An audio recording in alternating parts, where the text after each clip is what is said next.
Hello everyone, नमस्कार। तो आज मैं आप लोगों के सामने जो वीडियो लेके आई हूँ उस पे बात करने से पहले मैं आप लोगों से रिक्वेस्ट करूँगी कि अगर आप चैनल में नए हैं तो प्लीज़ सब्सक्राइब करिए, मत भूलिएगा, और शेयर भी ज़रूर करिए कुछ लोगों के साथ, और एंड में कमेंट भी ज़रूर करें कि आप लोगों की क्या राय है जिस टॉपिक पे मैंने बोला है उस बारे में।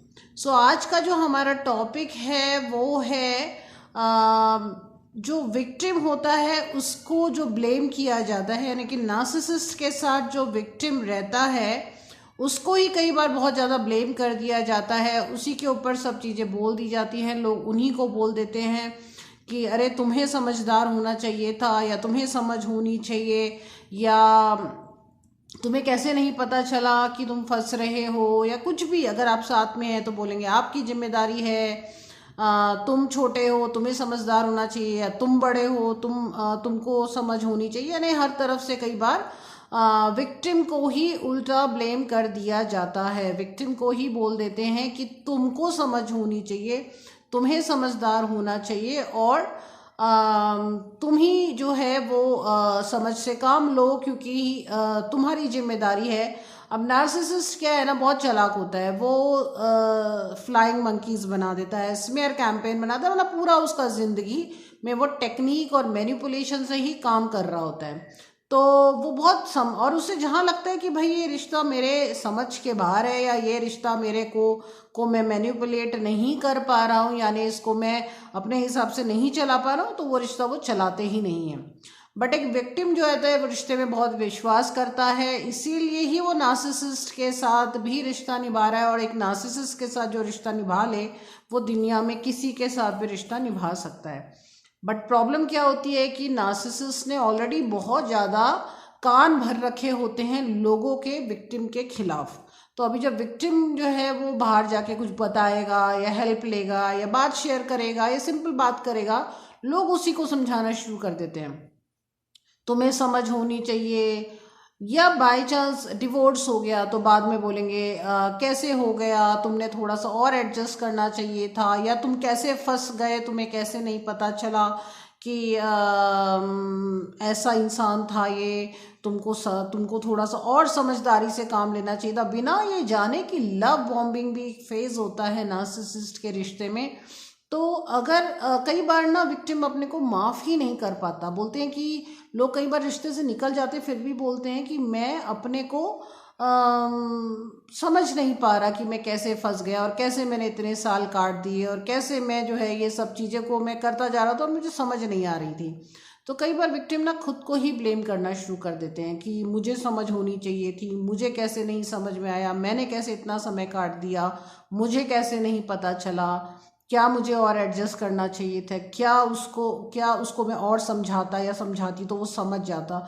यानी दुनिया भर के प्रश्न विक्टिम के मन में आने लग जाते हैं, क्योंकि उसे ऐसा लगता है कि वो शायद थोड़ा और समझदार होता, शायद वो थोड़ा और समझ से काम लेता, शायद वो थोड़ा और एडजस्ट करता, शायद वो कुछ समझाता, तो इन सब का फर्क पड़ता, और इन सब से वो रिश्ता बच जाता, या उसके कई सारे साल बच जाते विक्टिम के।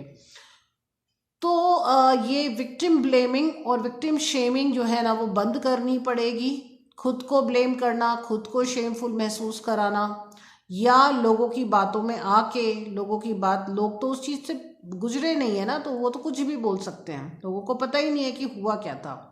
सो लोगों की बातों में आके या अपने को खुद ही ब्लेम करना और शेमफुल महसूस करना, ये चीज़ से थोड़ा ऊपर उठना पड़ेगा, क्योंकि ये इतना पेचीदा होता है नार्सिसिस्ट के साथ रिलेशनशिप कि उसमें विक्टिम की कोई दोष नहीं होता। एक नॉर्मल ह्यूमन बीइंग नहीं समझ सकता कि विक्टिम की नार्सिसिस्ट कैसे सोचता है।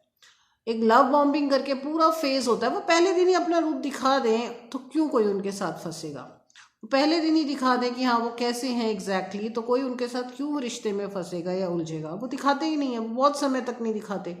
जब उन्हें दिख जाता है कि हाँ विक्टिम पूरा ट्रैप में आ गया है, तो वो अपना असली रूप दिखाते हैं। तब तक विक्टिम फंस चुका होता है, उसका ब्रेन वॉश किया जा चुका होता है, उसके खिलाफ स्मेयर कैंपेन खड़ा किया जा चुका होता है। सो ये सब होता है, तो काफ़ी कॉम्प्लेक्स हैं चीज़ें। So stop victim blaming and victim shaming.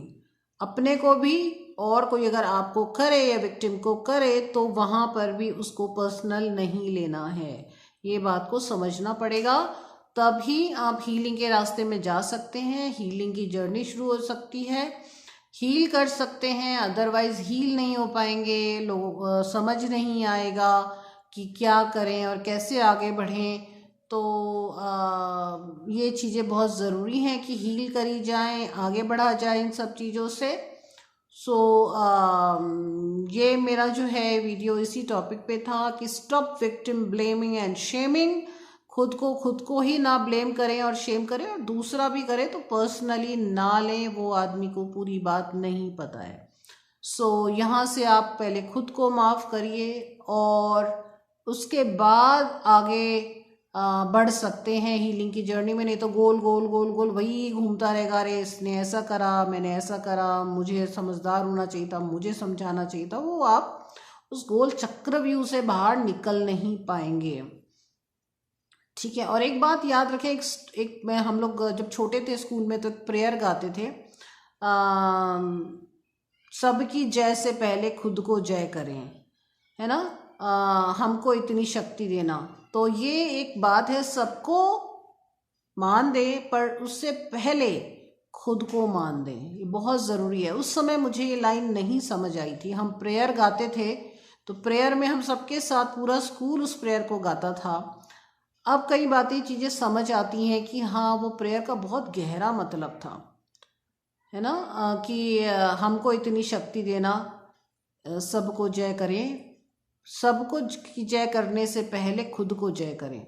तो दूसरों को शायद लाइन इधर उधर हो गई है तो सॉरी, क्योंकि बहुत बचपन में हम ये गाना गाते थे और मुझे अचानक वीडियो बनाते हुए वो गाना ध्यान आया है कि सबको जय करें, ये बात याद है, ठीक है, बट सबकी जय से पहले ये चीज़ हम भूल जाते हैं। सबको जय करें याद रहता है, और सबकी जय से पहले खुद को जय करें, यहाँ हम भूल जाते हैं कि खुद को भी तो सबसे पहले तो खुद को मान देना है ना, खुद को नमस्कार करना है।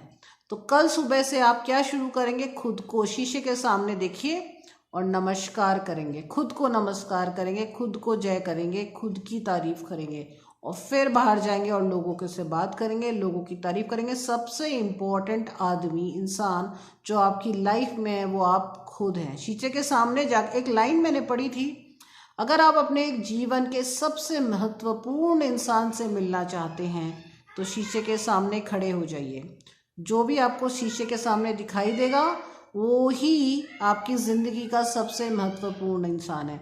और ये बात भूल जाते हैं लोग, क्योंकि हमारी जो एक्चुअली क्या है, इंद्रियां ही इस तरीके से बनी हुई है बाहर की तरफ। आंखें बाहर देख पाती हैं, सूंघ हम बाहर से पाते हैं, वही हमारी हालत हो गई है जो एक कस्तूरी मृग की होती है।